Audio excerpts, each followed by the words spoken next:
And here we are with my favorite list out of all three, the budget list, because I believe that everyone should have a chance to play meta decks, or at least can compete with the meta level decks, no matter what your price range is, whether it's just a couple $100 or a couple $50 or $20. But yeah, if you, I actually have an idea to where I might make a list of decks that you can make with just a $50 bill or even a $20 bill. If you want to see a list like that, please comment them down below. But until then, let's head in right into the list. So starting off with number 5, I'm going with Runic. I'm wanting to put this a little bit higher, but I feel like the other decks on this list just kind of range it out a little bit more. But if you disagree, let me know. But I do believe that Runic is definitely one of the best budget contenders and one of the best stun contenders in the current format. It's one of the decks that I have been wanting to utilize in real life gameplay for a while. I just haven't had the opportunity because this current format isn't necessarily the best for it, mainly because of Malice and Ryziel. They're just tricky decks to just kind of work around, and I haven't found the right build or the right time to really utilize it, which is why it's so far on the list. Not so much for the budget reason, but for the meta relevance. But for the budget reason, it's incredibly cheap. The most expensive card in this entire deck is probably the level 9 Runic Fusion Monster, but even then you maybe only need one of it. Every other card in this deck is a couple cents. You could build the deck literally under $50. And that's if you can dedicate your extra deck just to Runic monsters. It's incredible.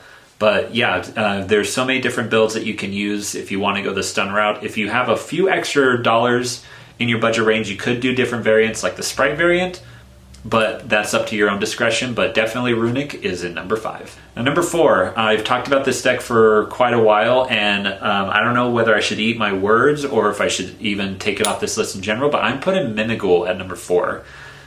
I had this in the number 1 spot for a good while, but the sheer representation of this deck is just non-existent.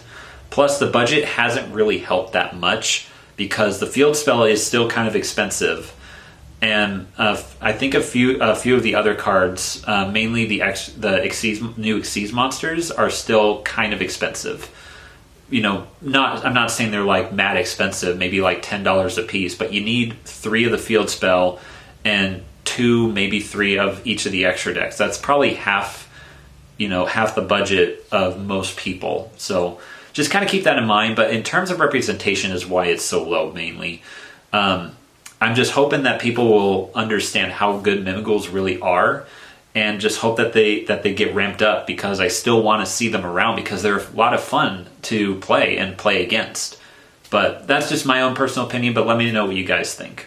Now for number 3, I'm going with Flunderies. Flunderies are starting to get up there again, because I used Flunderies online in a few matches against Malice and I absolutely destroyed them, mainly because of MPen. MPen completely shuts down Link monsters, and that's basically what Malice are just Link monsters, or Cyber's Link based monsters, I should say.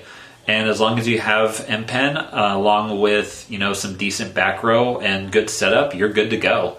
But in terms of representation, this deck is nowhere to be seen, and I hope that people really get the chance to ramp it up into a little bit more higher tier status. But in terms of budget, it's like Runic. The deck is like completely cents. Every card is like under $1, as long as you don't, rarity bump the whole thing, which I don't think you can. But yeah, definitely Flunderies is a good contender. And going with number 2, Tempe. I've talked about this deck to the ends of the earth, and I don't really have much else to say except that because of the recent hits on the list, a lot of the cards, especially the support cards, went way down. The Pydra is now, I believe, $5 to $6 a copy when it used to be $20. But yeah, definitely pick up this deck because it's not fully dead yet. You can still utilize it in different ways. Heck, you can even use it as an engine in some cases, but that's if you want to be really creative. But yeah, definitely Tempe is going to be number 2. But number 1, I hope this is obvious to everybody, but I'm putting the Blueeyes here. More specifically, the Blueeyes deck that you get with just 3 structure deck, because with the new support for Blueeyes, it's insane. The support that Blueeyes got from this deck is just absolutely bonkers. You can have 1-card combos. You could have so many different possibilities. They have an Omni Negate now, and an Exceeds monster too. The new Maiden card is absolutely ridiculous. The 2 new spell cards are absolutely ridiculous, and the Link one is also absolutely ridiculous. Plus, Mausoleum of White is now playable. And if you have any extra money in your budget, you could add in all the extra support for the extra deck, like Crimson Dragon, the Cosmic Blaze Dragon. You could even get the Primate engine in there if you can stretch your budget that far. But yeah, definitely Blueeyes #1, no doubt, for budget. And, you know, nostalgia players are going to have a field day with this.